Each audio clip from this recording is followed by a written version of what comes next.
you record. Okay, all set.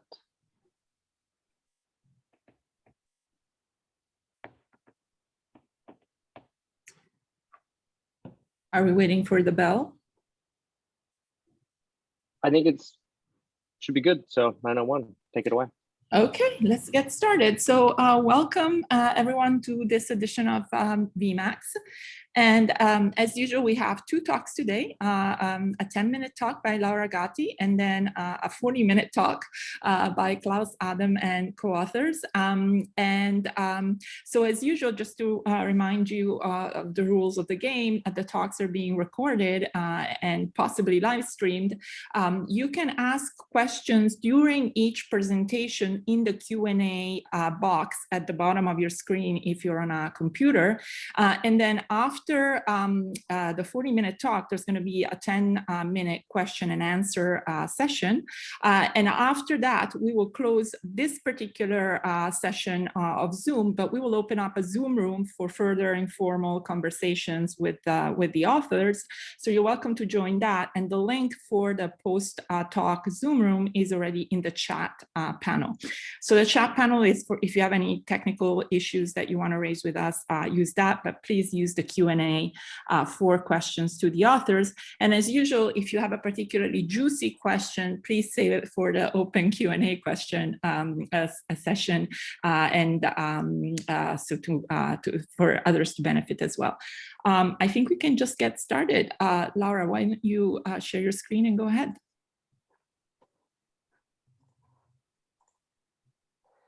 All right, here we are. So thank you so much for having me. Really excited to be here. Let me take it away. So I'm going to talk about monetary policy and anchored expectations.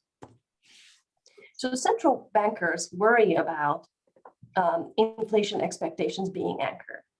And the reason is that they worry that if they miss the inflation target, then if expectations are unanchored, then those short-run misses can become incorporated into long-run inflation expectations. And so if we look at the data quickly, we can see that this sometimes happens. Sometimes it does to a large extent, sometimes to a small extent. So just look at this rolling regression where I show the changes in long-run inflation expectations regressed on short-run inflation surprises. So in particular, the 10-year ahead inflation expectations of survey of professional forecasters in the US on 1 year ahead inflation surprises of the same SPF forecasters. Beta 1, the coefficient, is a reduced form measure of the sensitivity of these long-run inflation expectations to short-run fluctuations.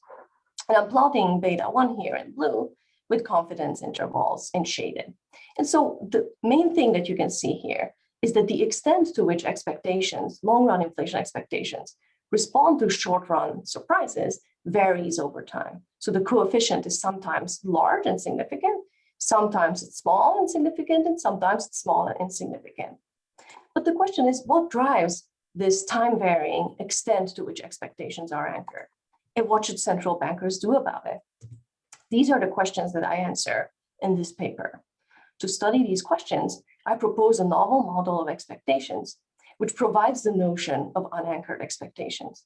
So in my model, the degree to which expectations are unanchored is given by the sensitivity of long-run inflation expectations to short-run fluctuations. To study the interaction between monetary policy and unanchored expectations, I embed the novel anchoring theory in a general equilibrium new Keynesian model, in which I quantify the unanchoring channel using data on inflation expectations. And within the context of this model, I derive the optimal monetary policy. And so the main result is that what is optimal for the monetary policy authority to do is to anchor inflation expectations to the inflation target. And the way that the monetary authority does this is by responding aggressively in its interest rate rule to movements in long-run inflation expectations. So here's the model. It is built on a new Keynesian core that has a standard IS in the Phillips curve, which relates the observables, the output gap and inflation, to the other observables, so the interest rate, the output gap, and expectations of the future, with two exogenous disturbances, a natural rate shock and a cost push shock. But the action in the model is in the expectations part. in particular in the inflation expectations process. So I'm going to assume that the private sector, so firms and households, form inflation expectations according to this equation, which essentially just says that the inflation expectations of the private sector are composed of a rational expectations part, which is augmented by a non-rational expectations part, this pi bar. And this pi bar is the long-run inflation expectation of the private sector. So I allow the private sector to entertain the possibility that average inflation is going to be non-zero. And the question will be, how does this long-run inflation expectation, pi bar, move around? If it were zero, then I would be back to the rational expectations case. So for the evolution of long-run inflation expectations, I postulate adaptive expectations. That is, the private sector learns from data to learn the value of long-run inflation. So their current belief of long-run inflation is going to be their past belief plus an update term, where this F captures the most recent forecast error, that is the difference between inflation and the most recent short-run inflation forecast of the private sector. And KT, the so-called learning gain, variable between 0 and 1, is just the weight that the private sector applies to the most recent data point. And here, the most important modeling device is that I endogenize the gain. And I use that as the model's metric for the extent to which expectations are unanchored. In particular, I assume that the gain is a function of the most recent forecast error, according to this G, which is a continuous, smooth, and convex function, which serves so as to give me time-varying extents of weights that the private sector applies. So in particular, if the gain were to be 0, then you see that in that case, the update term is 0. And so long-run inflation expectations are constant. This is a perfectly anchored case, and it corresponds to rational expectations. But by contrast, if the gain is non-zero, and in particular in the other extreme case, if the gain is 1, then you can see that short-run inflation surprises translate one-to-one into long-run inflation expectations. And I speak of very unanchored expectations. And in this sense, the gains time series gives us a time-varying measure of the unanchoring of expectations. So within this model, I now turn to the optimal conduct of monetary policy. So focus here first on the left panel. This shows you the optimal policy function, so the choice of the interest rate as a function of long-run inflation expectations, conditional on some other states that I keep fixed at their means. So if long-run inflation expectations start out at 0 at a steady state, and then drop by, say, 5 basis points, then you can read off that the optimal response of the policy authority is to lower the interest rate by 250 basis points. So very aggressive response is the optimal thing to do. But now look at the right-hand side panel, which shows you a histogram of changes in long-run inflation expectations when the optimal policy is in place. What you can see is that this distribution is super tight. In particular, the mode is a 0.3 basis point movement in long-run inflation expectations. What this is telling you is that what the optimal policy is doing is it's responding super aggressively in order to firmly anchor inflation expectations to the inflation target. But let's now try to understand why this is the optimal thing for the policymaker to do. So to do that, consider the following impulse responses to a cost push shock when the policy authority, instead of doing the optimal thing, follows a standard Taylor rule with standard parameters. So you can see the responses of the observables, inflation, the output gap, and the interest rate, to the shock in 3 different cases in the model. In solid blue, a strongly anchored case. In purple dotted, a weakly anchored case. And in yellow, solid and dotted, you can see an unanchored case. So at the time that the shock hits, the gain, and I vary the size of the gain. And this is contrasted with the rational expectations case. So the same model, throw out this expectations process and get back to rational expectations.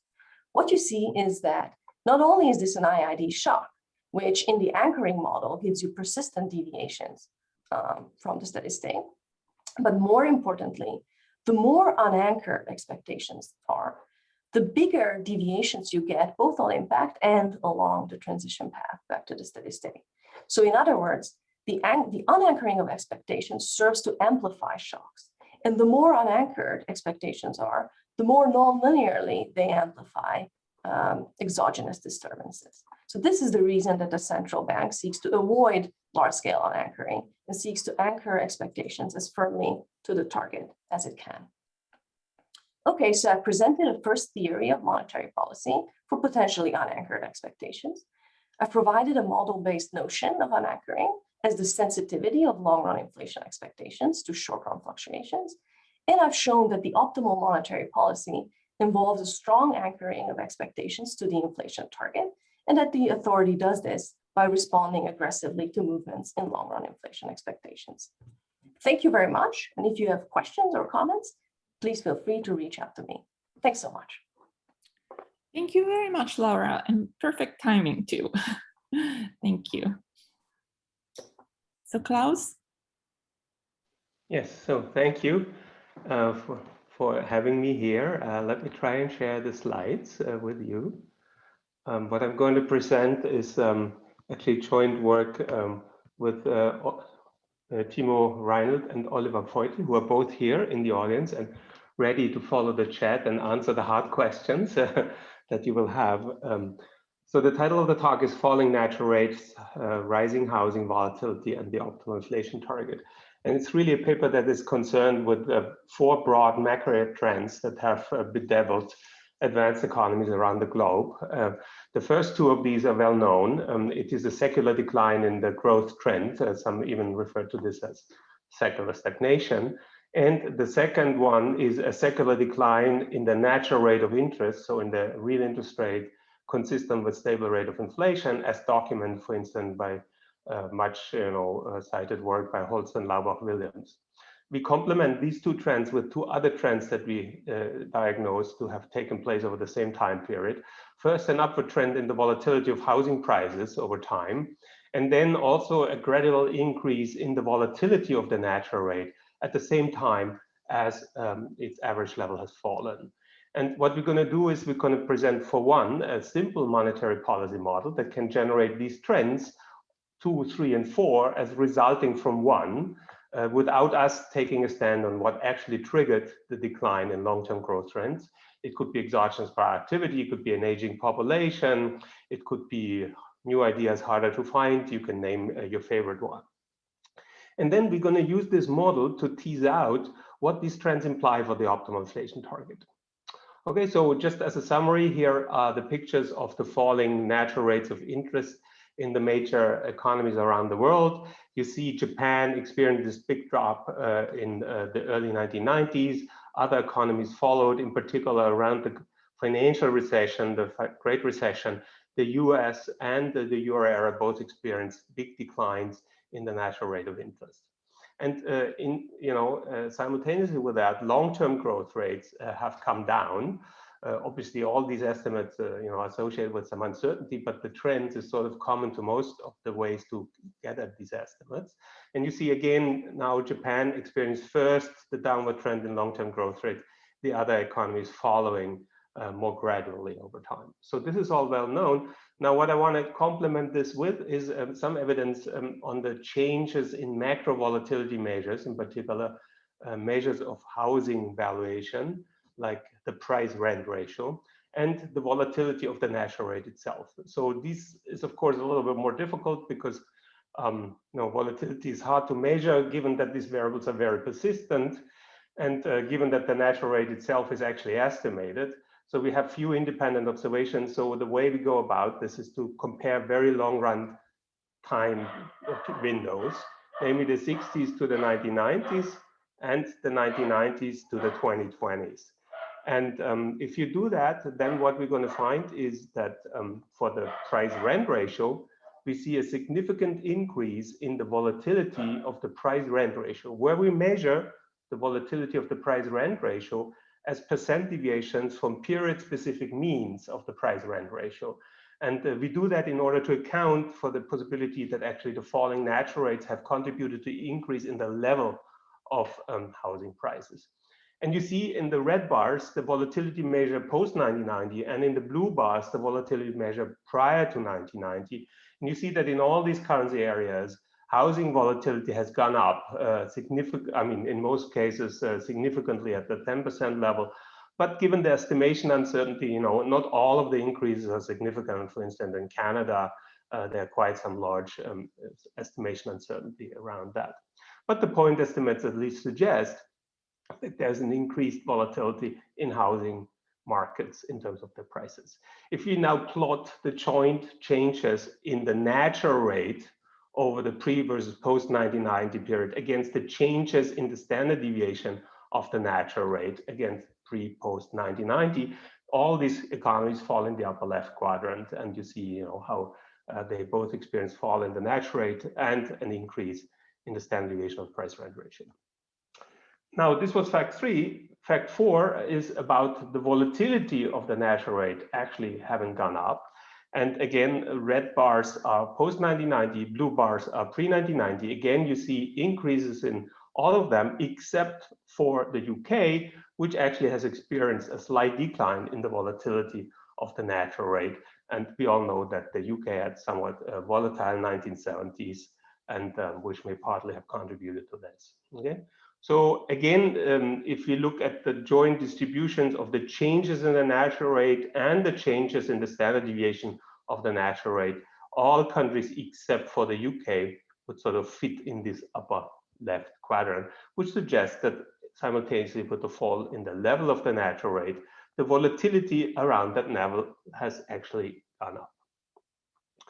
Okay, so what we're now going to do is we're going to present a simple macro model that links these trends together. And the causal chain is going to be as follows: lower growth rates, unexplained, think of it as exogenous technology progress. It's going to lead to lower real interest rates, and through that to lower average natural rates. Okay, these natural rates, these lower natural rates, are actually going to have an effect on the volatility of housing prices.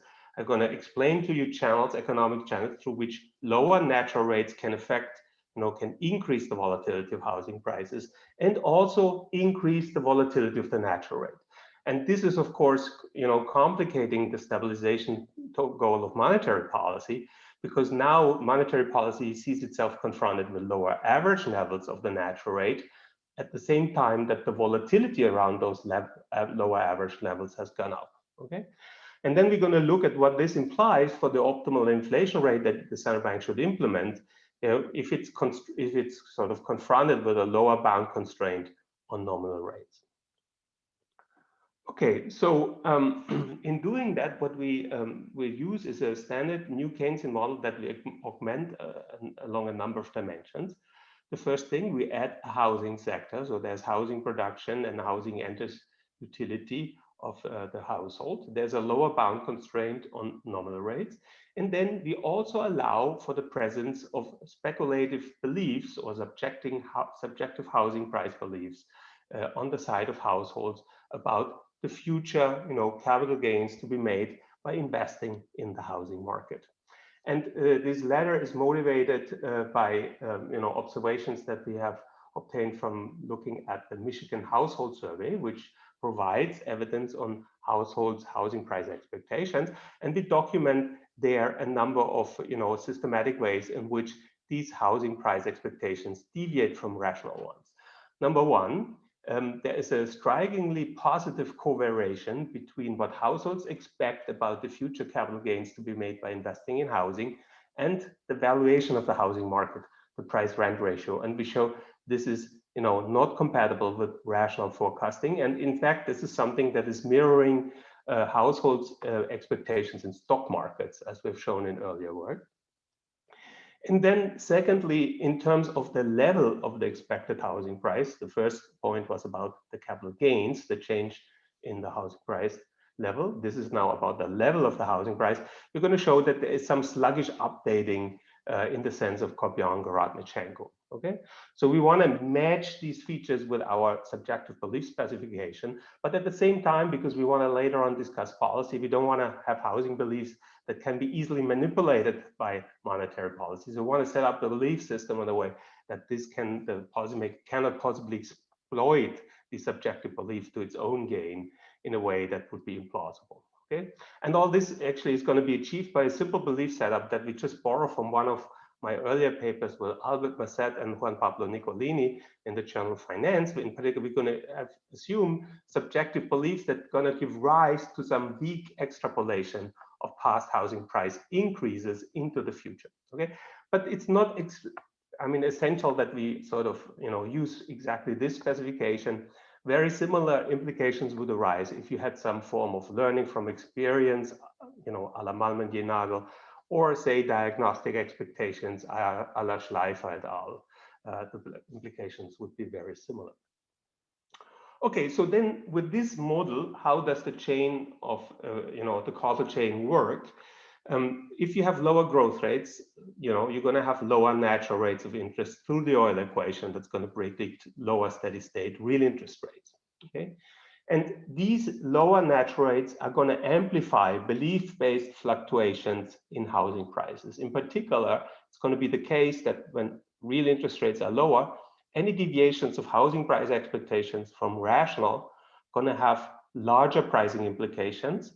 And these pricing implications are weakly extrapolated in the future and therefore generate additional revisions of house price expectations, away from the fundamental, the justified values. And as a result of these more volatile housing price expectations, you're going to get, of course, more volatile housing prices, which is fact 3. But you're also going to get more volatile subjective plans for housing and non-housing consumption as a result of optimizing behavior by households. And therefore, the interest rates that sort of restore consumption closer to what is objectively optimal, they need to respond to these housing price fluctuations. And this is going to make the natural rate more volatile. So the subjective belief setup allows for a channel through which lower growth rates going to make the natural rate more volatile and housing prices more volatile. Okay. And of course, that is going to cause the lower bound constraint to be more stringent, and therefore is going to justify targeting higher average inflation under monetary policy, optimal monetary policy. So we also look at the model, just assuming rational housing price beliefs, and there you get much less of this chain. So the first step, you get lower growth rates lead to lower real interest rates, okay? But then you will get generally only tiny quantitatively small effects on the volatility of the price-rent ratio. And in fact, this is nothing to worry about because everything is going to be efficient about these fluctuations. And also the volatility of the natural rate would be completely unaffected. So if you want to match these two features, you would need additional things happening besides just the growth rate falling of the economy. Okay, and as a result of this, under optimal monetary policy, average inflation rates are going to be only very weakly affected by the presence of the lower bound as the natural rate falls. So in some sense, the earlier results that I've derived and worked with Roberto Billi about average inflation still being close to zero in the presence of a lower bound survives under optimal monetary policy, even as the natural rate falls in its level, in the case that you have rational housing price expectations. And in fact, this result differs quite substantially from, the message that has been derived in work by Jordi Galí and some co-authors. And you may wonder what is the reason, they find in the one-to-one reaction of the optimal inflation target to a drop in the level of the natural rate. And the reason is that they look at Taylor rules, which have an optimized intercept, while here we look at fully optimal commitment policy. Okay, so that is the reason why these results differ so strongly. So to summarize the quantitative implications of the model, I've drawn here the steady state level of the natural rate, and then here the optimal inflation target interpreted here as the average inflation outcome under optimal monetary policy. And under rational expectations, this is the Adam Billy result. You don't get much. We had the pre-1990 about value for the natural rate. Even as you drop the natural rate to something like 1/8%, the average inflation barely rises. It rises perhaps by 40 basis points for this more than 3% drop in the natural rate. Okay, and if you have these subjective beliefs, you get first a level effect. So average inflation on average is higher, even at this point, the natural rate being equally volatile in the subjective belief model and the rational expectations model. Reason being for this difference is that these housing price fluctuations have a sort of a lower frequency than the exogenous natural rate fluctuations, and therefore that moves a little bit the target up, okay? And then as you drop the average level of the natural rate, now you not only get this drop in the average level, but also that increase in the volatility. So the lower bound becomes a more important constraint. And this actually leads to a stronger increase in the optimal inflation target, now by more than 1 percentage point, so more than 2.5 times as strong than if you had assumed housing price expectations to be rational. So this is the model. Now let me see and get into some of the details. So the new Keynesian model that we developed is fairly standard, except for the red parts. So we have the potential presence of subjective housing price beliefs. This is a subjective measure that may not actually coincide with the objective behavior of the economy. We have, we have ownership of durable goods that we call housing that you can potentially also rent. Okay, that's a preference shock that may, alter your preference for owning these goods or renting these goods. And then these goods have a depreciation rate delta, so the houses depreciate at a certain rate. QT, the real price of houses. There's investment in new housing, KT. And this investment is transformed with the decreasing returns to scale reduction function into new units of housing to capture the fact that, as house prices go up, there's strong incentives to invest in the housing sector, produce new houses. And then there's also the potential to rent these units at some rental rate R. This is actually not going to be relevant. It's only going to be a way to determine the rental rate, okay, in equilibrium. And this model actually is then going to be formulated in growth trend variables, as it is common in the new Keynesian model. And this is going to be important because this discount rate that I had put up here, the beta, okay, is going to capture now two things. It's going to capture pure time preference, okay, but it's also going to capture the steady state growth of the economy, okay, GC. As the economy grows, the marginal rate of the growth rate of marginal rate of consumption actually falls, and therefore, as the growth rate falls of the economy for exogenous reasons, the discount rate beta actually is going to increase. So this is a very simple way in which this model allows to capture the effect of declining growth trends. You just increase the steady state discount factor. Okay, and the increase comes from this second component. Okay, so then in this model with subjective beliefs, the household's going to make optimal plans. In particular, they are internally rational, both households and firms.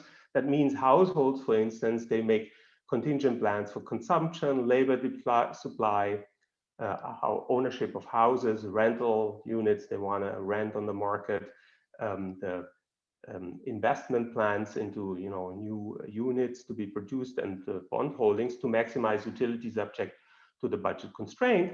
And these things are chosen given beliefs about variables that are beyond the control of agents. Okay, and these include competitive market prices.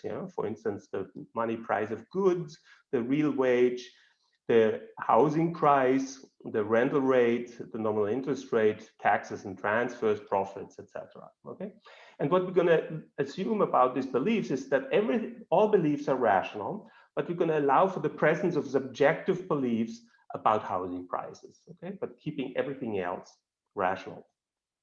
And it's going to turn out to be useful to write beliefs in terms of not housing prices per se, but in terms of the marginal utility of housing prices, okay, to sort of capture housing price and marginal utility units. Is going to greatly simplify some of the algebra. Okay, so then in this model, you get 3 new first order conditions, and they are quite intuitive. The first is an Euler equation for the housing market. The housing price, now in marginal utility units, is going to depend on preferences for housing, and it's going to depend on the expected future subjective expectations of housing prices next period. Okay, So here you can see that if you have, optimistic expectations about these future housing prices, this is going to drive up current housing prices. You're more willing to pay something for this asset today. And this is going to have real implications in this economy, because the optimal level of housing investment is going to exactly depend on this level of the housing price. So this is how optimism in housing price generates high housing prices, leads to investment, a resource reallocation from non-housing consumption to housing consumption. And then there's less interesting is this random margin that is determined also. Okay, so the supply side is almost standard. There's this Dixit, Stieglitz, Calvo setup, and firms, going to choose the optimal reset price to maximize profits. There's going to be a Phillips curve. The only new feature really is that the wage or the real marginal cost is also going to depend on housing prices here. The reason being, high housing prices, as I just explained to you, going to lead to high housing investment, and given an output gap, it's going to mean less non-housing investment. And then the labor leisure margin, for households is going to be affected. So labor supply expands if you invest more in housing. Okay, and that's going to be important because this is going to allow the model to generate a non-inflationary housing boom. Okay, as we will see. Okay, so now let me talk a little bit more in detail about the economic mechanisms here and the optimal policy problem. Actually, I'm going to spare to you the nonlinear formulation of the Ramsey optimal problem. It is not the nicest expression, but we can get quite some insightful, expressions using a linear quadratic approach approximation to the optimal policy problem. It's going to help in understanding the trade-offs here for output inflation and housing prices. And this is what I've, put up on this slide. So the Ramsey optimal problem is going to be standard again, except for these new terms, which are in red here. You can have the usual targets of inflation and the output gap. Now the output gap being slightly different defined because of the housing market being present and housing shocks and so on, but nothing really fundamentally different. And then there's going to be this gap in the housing price, okay, which is going to enter the approximation of utility, the quadratic approximation of utility. And this is going to reflect the fact that if the housing price exceeds its efficient level, then there's going to be this misallocation between housing and non-housing consumption because of the reallocation of goods to the investment into the housing sector. Okay, so that is one change. The other thing that is going to change is this effect in the Phillips curve. If the housing price exceeds the efficient level, then because the kappa Q is going to be negative, there's going to be a negative cost push disturbance in this model. And the reason being is that, as I just told, for a given output gap, more investment into housing is going to leave less for non-housing consumption. And then the labor leisure margin is going to mean that, labor supply is going to expand, okay, as a result of this investment boom. And that's going to be, perhaps plausible because we have seen quite non-inflationary housing booms. And then the third news is going to be in the Phillips curve, in the IS equation, excuse me. So it is convenient to forward iterate the IS equation. And then the output gap is going to be a function of the terminal output gap, the present value of real interest rates in deviation from the natural rate under rational expectation. And then there's going to be this new term, okay? And this new term is going to mean that if QT exceeds QTU star, so if the housing price is high because of subjective optimism, say, then the present value of this housing, of this gap, is going to be increased. So the present value of the natural rate has to be higher, okay, by this amount, okay? And then there are going to be equations that are going to determine how the housing price gap, is evolving, and we're going to come to that in a second. But the important thing here is now, this is going to be the way through which, housing price fluctuations are going to generate natural rate fluctuations. In particular, if you ask myself, what is it that I need to do to this real interest rates period by period in order to close the output gap if this term is present, okay? Then the answer is this one, okay? You need to set the real interest rate equal to the natural rate under rational expectations plus something that has to do with the expected change in this house price gap. So the house price gap today minus the expected house price gap tomorrow, okay, it's going to affect the natural rate. In particular, if you have now more volatile housing prices because of this subjective belief dynamics becoming more prevalent under low real interest rates, this gap is going to increase in volatility, and this is going to be the channel through which increased housing price volatility is going to affect the natural rate in this economy. Okay, now to think a little bit more about this, suppose now that the current gap is higher than tomorrow's gap. Okay, think for instance tomorrow's gap is 0, and we have today high house prices. Tomorrow we don't have that. We have the right level of house price. Then this is going to tell us that the natural rate should actually be higher than under rational expectations as a result of this overly high housing prices. Okay, and why? Well, think about what would happen in this economy if you were, let's go back a slide, to set every period the natural rate equal to its rational expectations natural rate, right? Which is one option. I mean, suppose we can do it. It's not clear we can do it because of the lower bound constraint, but suppose we could do that. Then this would say that the output gap will be a constant, but no, not exactly. It will be higher than usual if the housing price is higher, okay? And what is happening here is either of two things. So if you set just your natural rate to the rational expectations natural rate, either there's going to be output gap is going to be above its average value because there's going to be more investment in housing, and or also because there's going to be more investment in consumption. We don't know which of these two. This depends on parameterization. It could be higher consumption. That would be more wealth effect, right? It could be higher investment. There's more intertemporal substitution. You want to benefit from these, high returns that you expect, capital gains that you expect to be making in the housing price. That depends, but we know that the sum of these two is going to be above. And then, in order to bring back the housing price, the output gap to its steady state, to its constant value, you need to react with raising the real interest rate. Good. So now, let me just check on time. So what would happen in this model if you had rational housing price expectations? Okay, so then actually there's going to be no issue. Housing prices gap is going to be 0. All these red terms going to disappear. You're going to get back to the standard New Keynesian model without housing, just with a slightly differently defined housing price gap. So no new messages here relative to the standard model. Okay. But with subjective housing price expectations, these gaps enter. And the good thing is that they only, the only thing that comes newly into the policy problem are these gaps. Okay. So we need now to determine a little bit, how these gaps are, actually evolving. Okay. So I told you already, we have this housing price equation, and a key thing is going to be to determine the subjective beliefs. And we want to do that descriptively, realistically, in light of the survey data. But you also want to do it in a way that policymakers can't systematically manipulate that in a way that then the expectations mechanism would become implausible. Okay. So let's first talk about the data. So the Michigan survey, has now around 12, 13 years of data. And what we can do is we can run two kinds of regressions. One is Kobion-Goratnichenko-like regressions, where we regress the forecast error about housing prices on lagged revisions of forecasts. Okay, so generally, under rationality, would assume that this is 0. Past things that in your information set shouldn't predict future errors.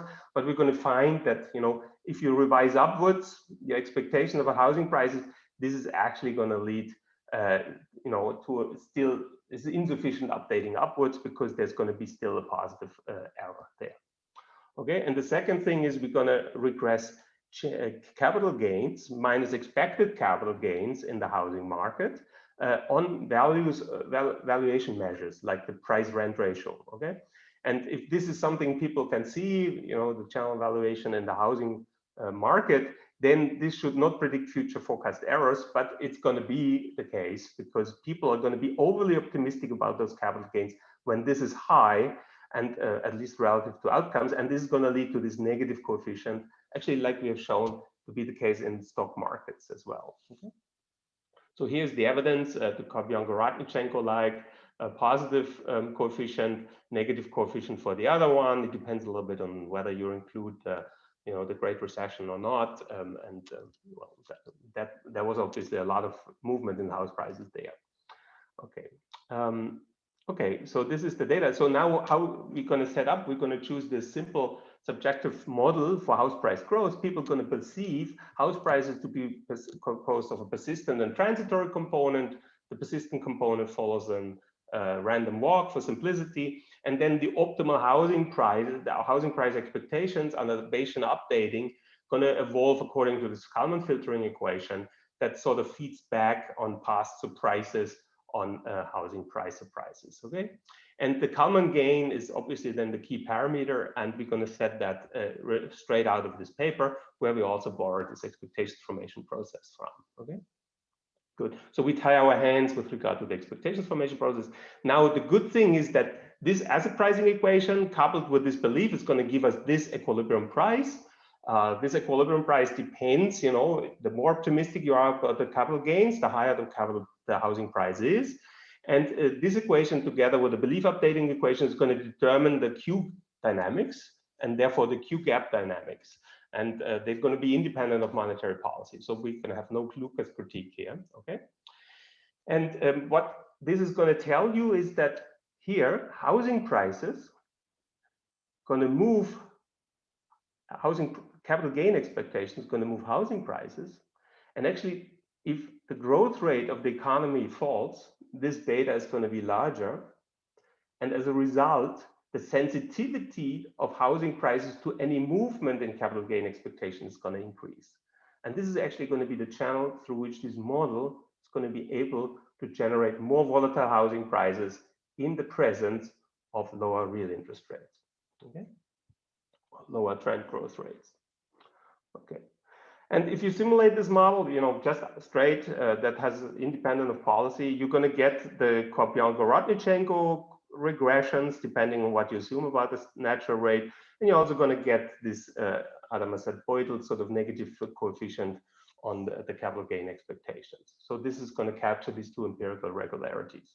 And in fact, as I let the natural rate fall, the average level of the natural rate fall, the volatility of housing price is going to increase.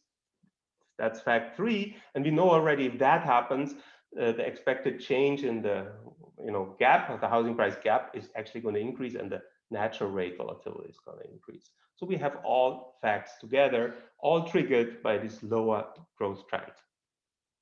So if you get confused, perhaps because it's a difficult model, here is a graphical representation of what happens in the model.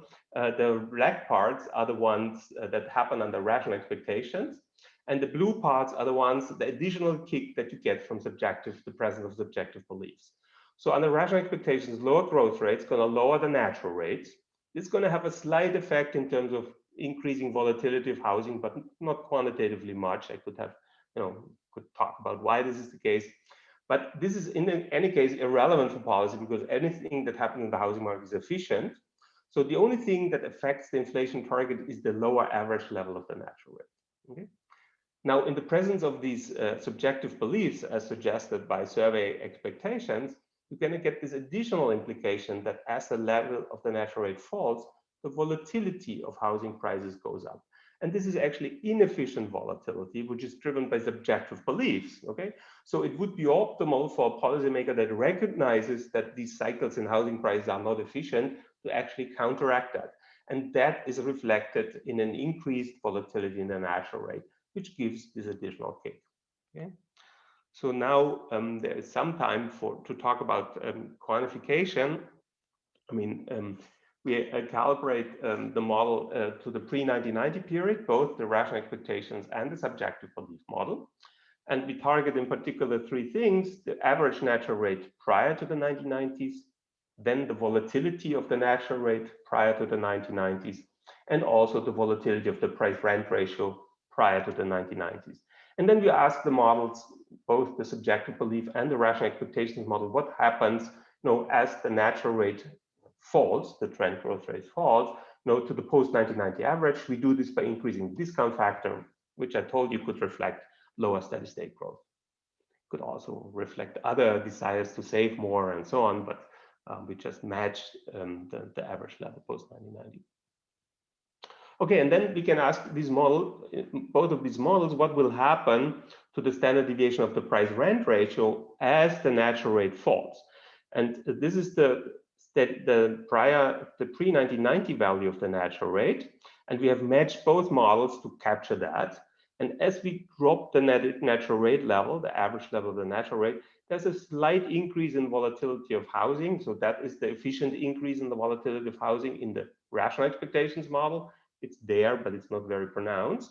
And then there's the blue, which is the one that is predicted by the subjective belief model. You see there's this quite nonlinear increase, and it actually captures quite closely what is going on post-1990 in the US. This hasn't been targeted.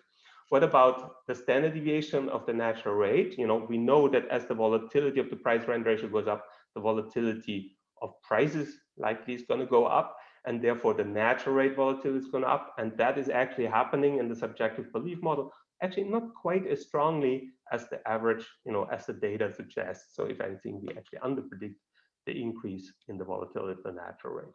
Of course, under rational expectations, nothing happening to the natural rate volatility as its level falls.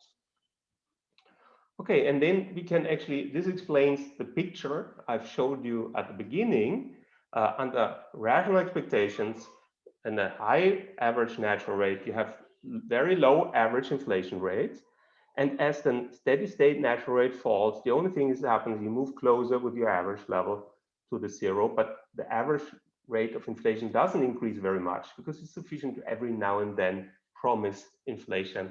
Also, obviously in this model, forward guidance is quite powerful, and therefore, you know, this increase is not very pronounced, even if you go to a level like 1/8% of the steady state natural rate. And actually, I have to thank both Timo and Oliver to be able to go down with the model all the way to this level of the natural rate, because actually at zero, this model wouldn't be well-defined anymore, right?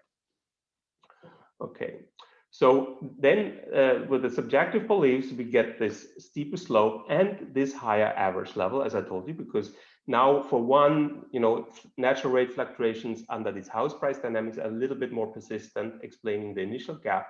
And then there's the increase in the volatility of the natural rate. In fact, one experiment we could run is we could use the rational expectations model. And as we lower the natural rate, exogenously increase the volatility of the natural rate so that it matches what the subjective belief model predicts, okay? And ask what is then the optimal inflation rate, average inflation outcome. And then you get this picture.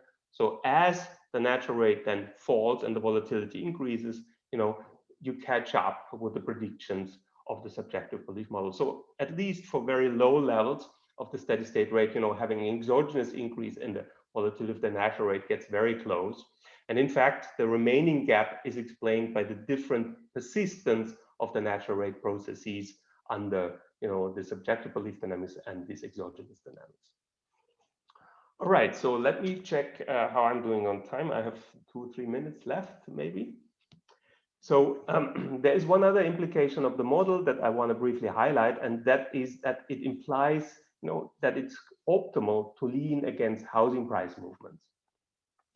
In particular, let us consider, you know, a persistent increase in the housing demand. So let's have a positive housing demand shock. Okay, there's going to be, as a result of that, an efficient increase in housing prices. Okay, initially housing expectations, we start them at the efficient level. So there's going to be house prices going to increase as a result of the higher, you know, utility value for owning houses. And that, however, is now amplified through capital gain expectations. In the setting where people then see these capital gains, they get slightly more optimistic about the capital gain. As a result of that, drive up housing prices, which feeds optimism. And you're going to get this persistent increase over several quarters of the housing price, obviously inefficient, because the optimal thing is, as the preference for housing prices, this actually should also monotonically decline, as it would actually under rational expectations. Okay, so there's this overshooting of the housing price as a result of this optimism in the market. And as a result of that, we learned already that this is going to be a tendency for, you know, generating a positive output gap, either because of investment. Actually, in this calibration, investment is going to expand in response to this increased housing prices.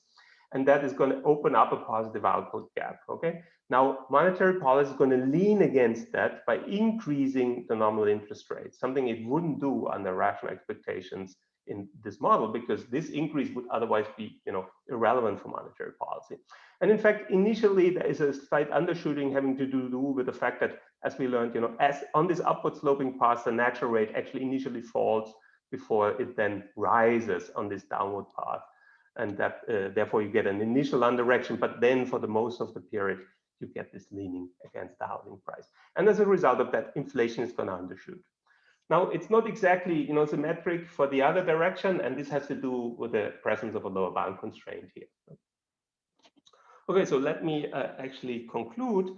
So this is a simple new Keynesian model incorporating the subjective housing beliefs in a way that is consistent with some of the patterns of forecast errors that we have documented for households from household surveys.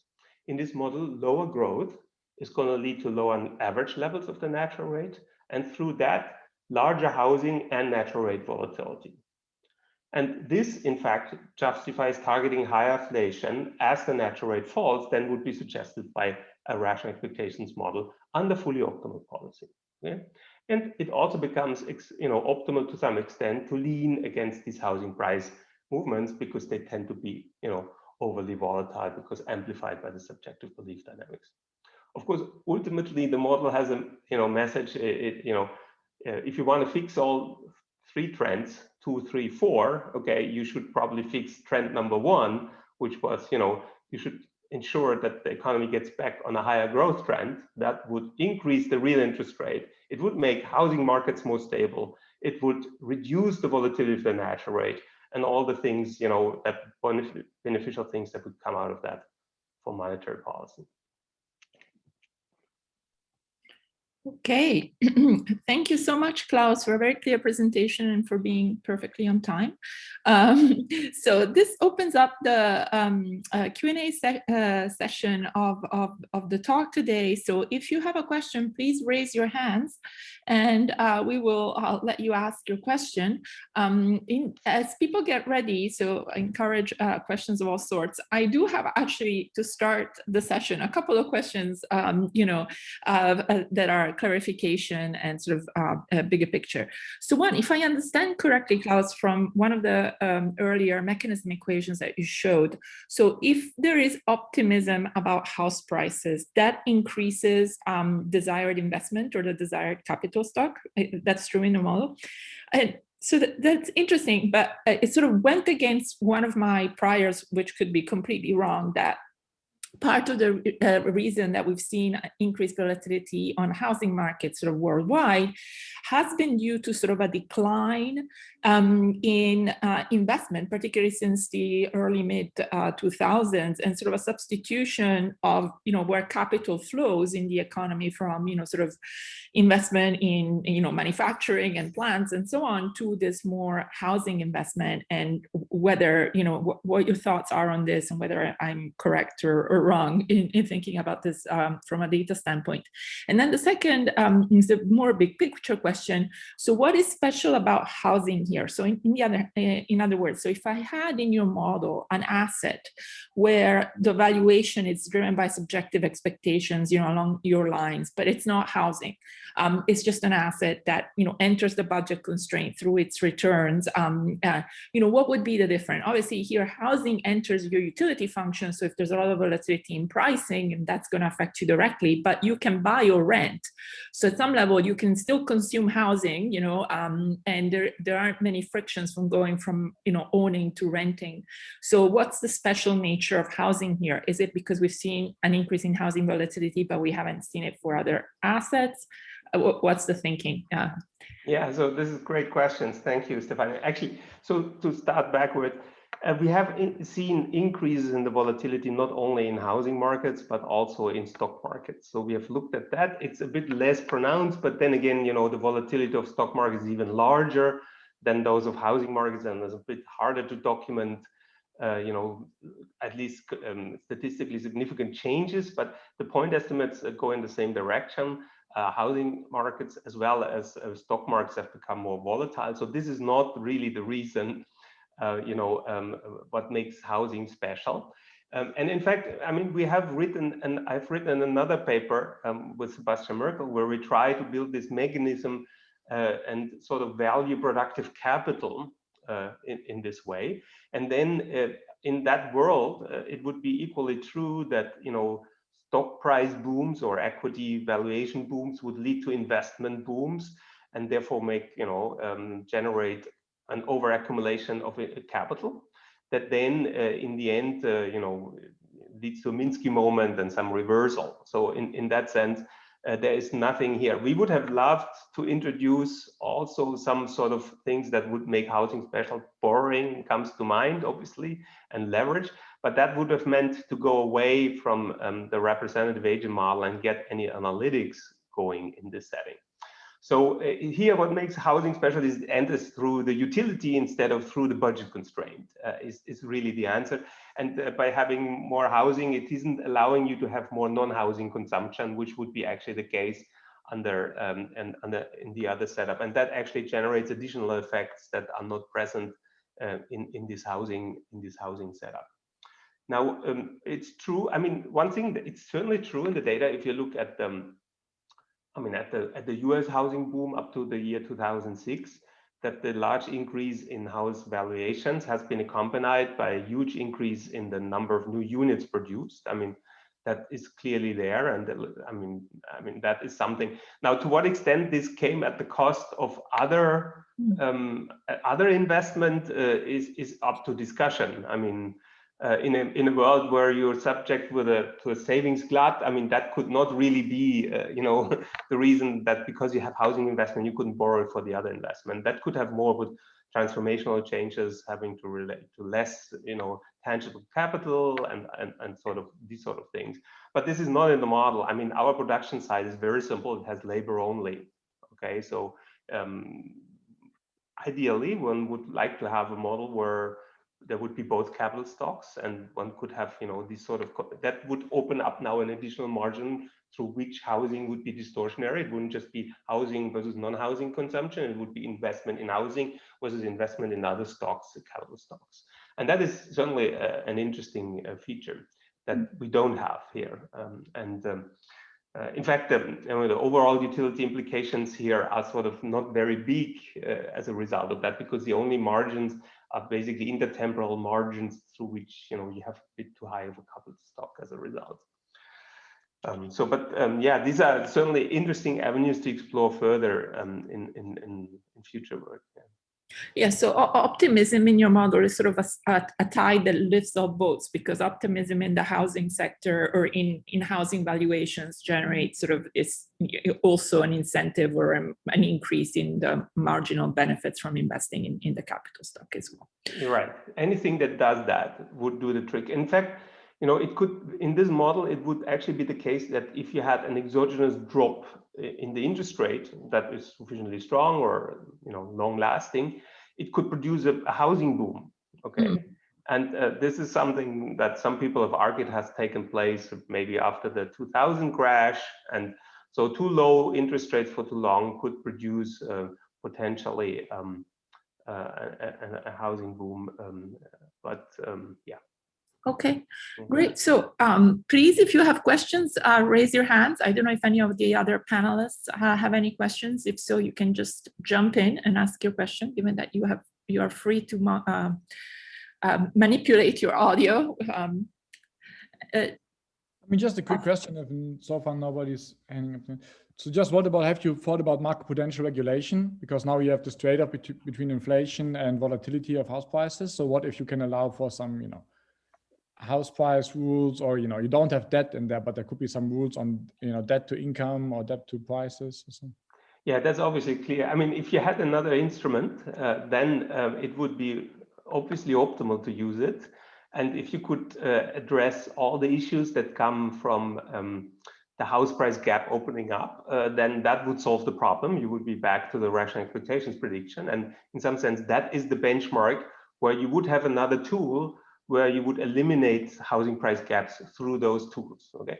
Now I'm a bit hesitant, to put too much emphasis on these tools actually being deployed timely enough and fast enough to actually do, what that closing the house price gaps at all times.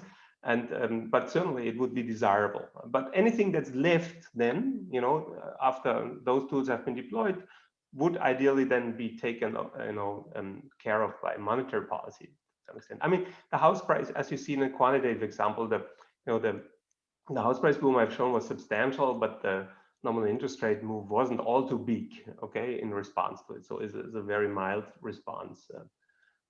No, but it would be interesting because then through the lens of your model, you can look at what would be the optimal policy. Would there be like a simple rule to easily approximate it? Or do you need very complicated tools? Or is it something simple, like a quantitative exploration of what you need to get there? Right. I mean, I thought we would provide a normative benchmark, but obviously that normative benchmark is somewhat harder to understand. And there's the question to what extent it could be approximated by a simple rule. It certainly isn't approximated well by a simple rule with an optimized intercept, because the ones that Jordi Gali and co-authors have looked at would imply very different optimal inflation rates than this optimal rule. Okay, and that despite they have interest rate smoothing in there and all that. So in principle, they would need commitment to implement them.